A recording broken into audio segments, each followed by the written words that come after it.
नमस्कार, स्वागत है आपका कॉर्पोरेट कनेक्शन में। मैं हूं आपके साथ सौमित्र बुद्धकर। इस शो में हम दिग्गज कंपनियों के मैनेजमेंट से खास बातचीत करते हैं ताकि निवेश से पहले कंपनी की हर जानकारी आपके पास हो। वित्तीय स्थिति से लेकर कंपनी की योजनाओं तक, ऑर्डर बुक से लेकर कर्ज तक, नए प्रोडक्ट लॉन्च से लेकर कारोबार की चुनौतियों तक, हर वो बारीक बात जिसका असर आपके निवेश पर पड़ता है। इन तमाम पहलुओं पर होगी चर्चा कॉर्पोरेट कनेक्शन में। लेकिन इससे पहले कि हम आज के मेहमान को कार्यक्रम में शामिल करें, एक नज़र डालते हैं बाजार पर, जहां हमने देखा कि आज शुरुआत तो कुछ ठीक हुई थी, लेकिन उसके बाद ऊपरी स्तरों से कुछ दबाव दिखा। उसके बाद निचले स्तरों से हल्की रिकवरी है, लेकिन अभी भी आपको निफ्टी लाल निशान में ही दिखाई देगा। करीब 20 पॉइंट की गिरावट यहाँ पर है, करीब 80-90 पॉइंट की गिरावट सेंसेक्स में दिखाई देगी। तो एक छोटे दायरे में, जैसा कि जितने एक्सपर्ट्स से हम बात कर रहे हैं वो बोल रहे हैं कंसोलिडेशन फेज चल रहा है फिलहाल मार्केट में। कौन बाजार पर आज दबाव बना रहा है? तो निफ्टी के अगर हम टॉप लूजर्स की बात करें, श्री सीमेंट, एनटीपीसी और एसबीआई, ये वो ये तीन स्टॉक्स हैं जिनसे बाजार पर आज दबाव बनता दिख रहा है। 1 से 1.5% ये नीचे हैं। एक पैक जिसमें अच्छी खासी तेजी हमने देखी है वो है ऑटो। मारुति का स्टॉक पे नजर डालिए, अब करीब 6% ऊपर ये है। टाटा मोटर्स, एमएनएम, हीरो मोटो, ये सारे वो स्टॉक्स हैं ऑटो स्टॉक स्पेस के जो आज निफ्टी के टॉप गेनर्स हैं। और इसकी वजह ये बताई जा रही है कि मॉर्गन स्टैनली की जो रिपोर्ट आई है उसके मुताबिक जो चिप शॉर्टेज की समस्या झेल रही थी ये पूरी की पूरी इंडस्ट्री, वो अब ख़त्म होती दिख रही है। तो उसकी वजह से हम देख रहे हैं कि अच्छी खासी तेज़ी इन स्टॉक्स में आपको दिखाई देगी।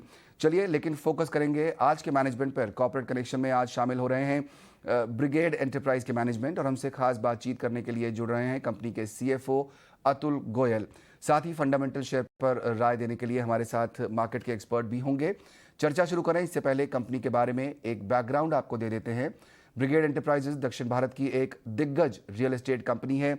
35 साल पुरानी कंपनी और बड़े शहरों में दक्षिण भारत के अपार्टमेंट्स, विलाज, हॉस्पिटैलिटी, रेजिडेंशियल, इस तरह का बिजनेस इनका है। साथ ही लीज रेंटल कारोबार में भी ये कंपनी है।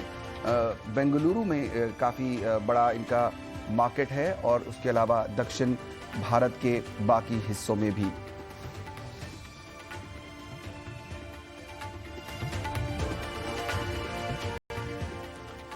अतुल गोयल जी का स्वागत करते हैं। अतुल जी, बहुत बहुत स्वागत है आपका ईटी नाउ स्वदेश पर।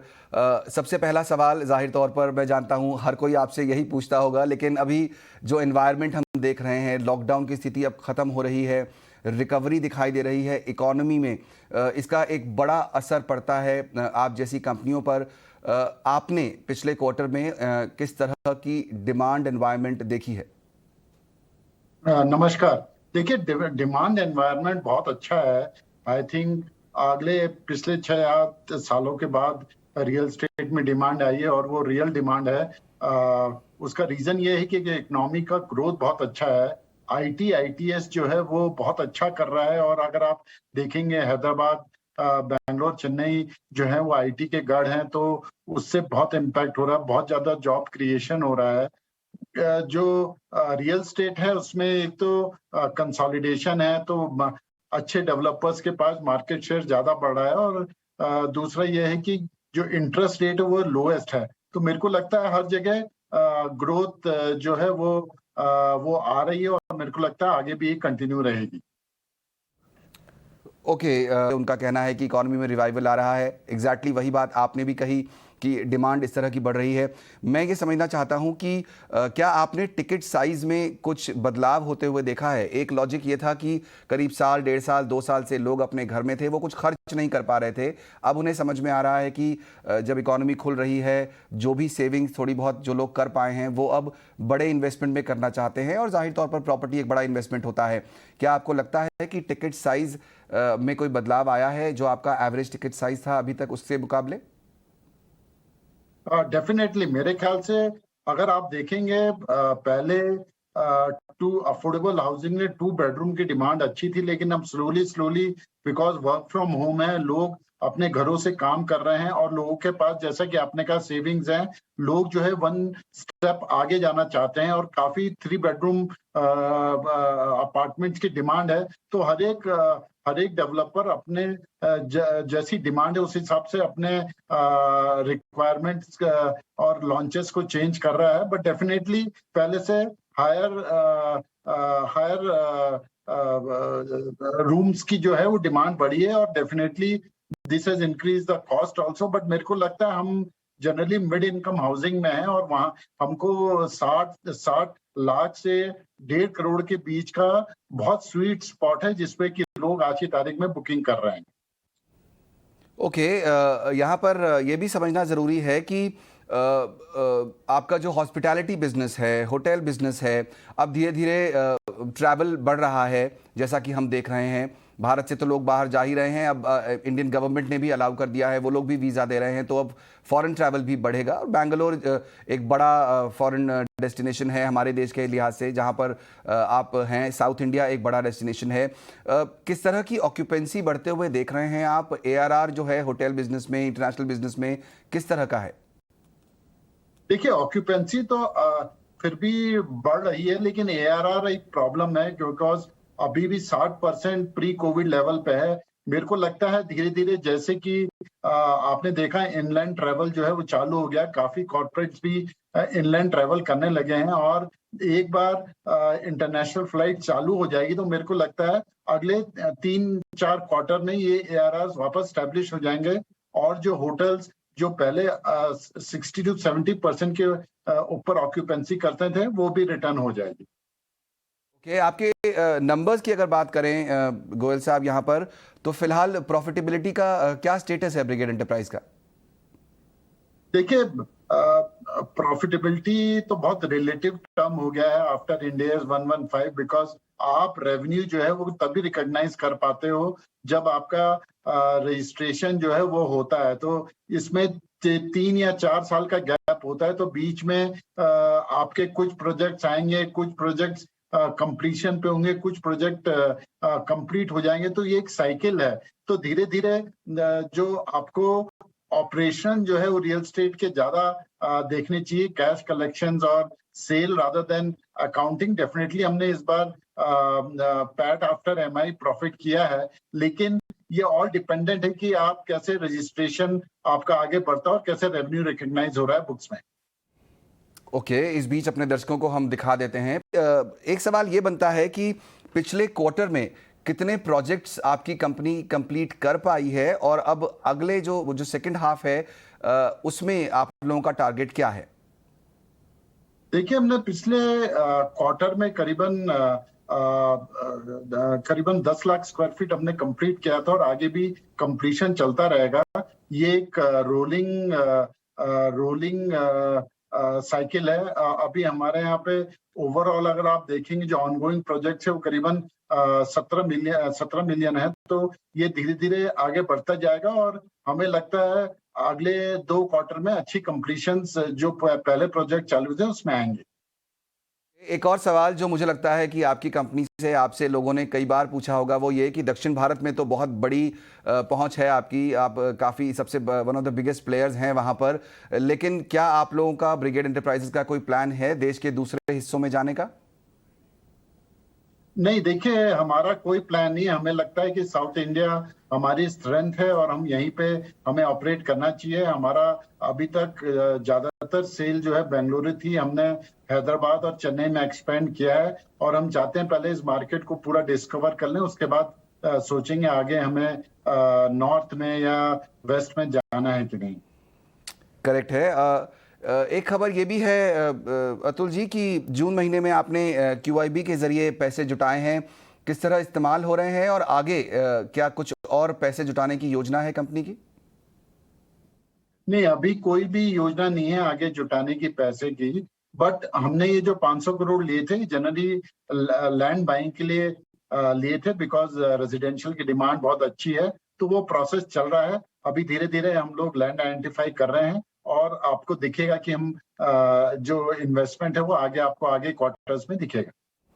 ओके, एक आखिरी सवाल आपसे जानना चाहूँगा, वो ये कि जो आपके अलग अलग सेगमेंट हैं जहां आप ऑपरेट करते हैं, रेजिडेंशियल है, कमर्शियल है, हॉस्पिटैलिटी है, किस तरह का कैपिटल एलोकेशन आप लोगों ने किया हुआ है, और आगे क्या उसमें कुछ फेरबदल की उम्मीद कर सकते हैं?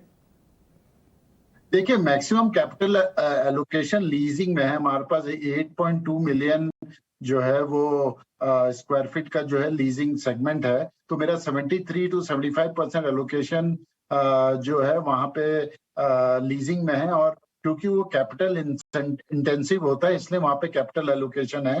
रेजिडेंशियल तो it is more cyclic business है, और जो पैसा है वो वर्किंग कैपिटल की तरह रोटेट होता है, तो वहाँ पे उतनी इन्वेस्टमेंट नहीं होती। लेकिन हमारा 15% करीब रियल स्टेट में है, करीबन 8 से 9% हॉस्पिटैलिटी में कैपिटल एलोकेशन है।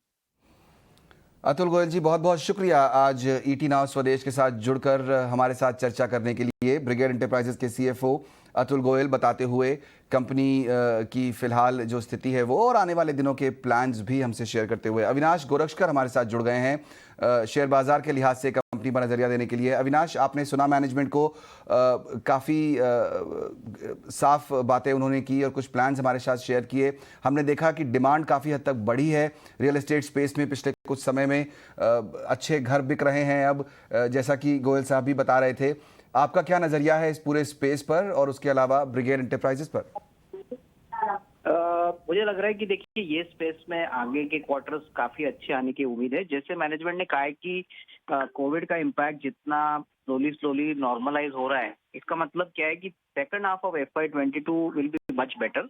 और मोस्टली इनका जो मिक्स है रेवेन्यू का, उसमें हमने देखा है कि ये ज्यादातर रियल एस्टेट में है और इनके पास हॉस्पिटैलिटी का भी बिजनेस है। तो हॉस्पिटैलिटी बिजनेस FY21 में बहुत बुरी तरह से इफेक्ट हो चुका था। तो ऑब्वियसली अगले साल से हमें लगता है कि हॉस्पिटैलिटी ऑल्सो विल पिकअप, तो ये कंपनी के लिए काफी फायदेमंद बात होगी। ऑलरेडी स्टॉक ने अगस्त से अभी तक काफी अच्छी तेजी दिखाई है। अगस्त में ये शेयर करीबन 300 रुपया था, अभी करीबन 500 रुपया है। तो हमें लग रहा है कि मार्केट्स ऑब्वियसली अच्छे नतीजे एक्सपेक्ट कर रही है। तो जो शेयर होल्डर्स जो इन्वेस्टर्स है वो अभी जिनके पास है वो होल्ड करे, और कोई थोड़ा बहुत माइनर करेक्शन या डिप आता है सौमित्र, तो ही आपको इसको अपने पोर्टफोलियो में इंक्लूड करना चाहिए। बट इसमें कोई डाउट नहीं कि अगले साल दैट इज FY23 ये कंपनी के लिए काफी अच्छा रहेगा, और ओवरऑल जो ग्रोथ प्रोस्पेक्ट्स है वो वापस FY23 में रिफ्लेक्ट हो। बहुत बहुत शुक्रिया अविनाश वो व्यू देने के लिए। तो रियल एस्टेट सेक्टर पर लगातार फोकस हमने आज किया हुआ है। और एक और आपको बात बताएं, क्रेडिट स्विस के नीलकंठ मिश्रा ने सेल्स वॉल्यूम बढ़ने की उम्मीद जताई है। रिपोर्ट में और क्या कहा गया है बताने के लिए हमारे साथ विवेक अय्यर जुड़ रहे हैं। नीलकंठ मिश्रा क्रेडिट स्विस से आज एक बहुत बड़ा और अच्छा नोट लिखे हैं पूरे रियल एस्टेट सेक्टर पे। उन्होंने ये कहा है कि इंडिया में जो रियल एस्टेट सेक्टर है वो ऑल सेट है एक कंप्लीट टर्न अराउंड और पॉजिटिव तरीके से ग्रो होने के लिए। इसके ऊपर उन्होंने काफी रिसर्च भी किया है, काफी ट्रेंड्स भी निकाले हैं, और उनका ये कहना है और ये मानना है कि इसके साथ साथ कई सारे जो जुड़े हुए सेक्टर्स है वो भी काफी बेनिफिट हो सकता है। देखते हैं कि क्या कह रहे थे exactly Neelkanth Mishra ji Credit Suisse से on Indian real estate sector. सबसे पहले अगर आप देखेंगे तो कहते हैं कि इंडिया में जो रियल एस्टेट सेक्टर का वैल्यू ऑफ कंस्ट्रक्शन जो है वो काफी बढ़ रही है। एक तो ग्रोइंग साइज है और दूसरा है कि क्वालिटी ऑफ कंस्ट्रक्शन काफी इंप्रूव हो चुका है। वो कह रहे हैं कि टाइम करेक्शन जो है, जो इतना लंबा रियल एस्टेट डाउन साइकिल चला है, वो टाइम करेक्शन अब खत्म हुआ है, और इन्वेंट्री लेवल जो है, जो काफी सारे फिनिश्ड हाउसेस थे अर्बन सिटीज स्पेशली में, वो इन्वेंट्री लेवल कम हो रहा है क्योंकि लोगों का खरीदी चालू है रियल एस्टेट स्पेस में। उनका है कि राइजिंग नीड है, और ये नॉन रेसिडेंशियल स्पेसेस में भी काफी इंक्रीज डिमांड देख रहे हैं। साइकिल्स एग्जिस्टिंग है अर्बन रियल एस्टेट में, और साइकिल अभी टर्न होके आ रहा है। So number 1, price signals improve हो रहा है, उसके लिए रियल एस्टेट आउटलुक बदल रहा है पॉजिटिव तरीके से, और अफोर्डेबिलिटी इंटरेस्ट रेट लो काफी है, और इसके लिए कई सारा अफोर्डेबल है स्पेशली मिडिल क्लास डिमांड के लिए। तो इनके ऊपर उनका कहना है कि cement, housing finance companies, NBFCs, FMCG like Dabur, cottage consumer, Havells, Asian paints, ये सब में इंक्रीज डिमांड होगी, और ये काफी पॉजिटिव होगा स्पेशली जॉब क्रिएशन के लिए।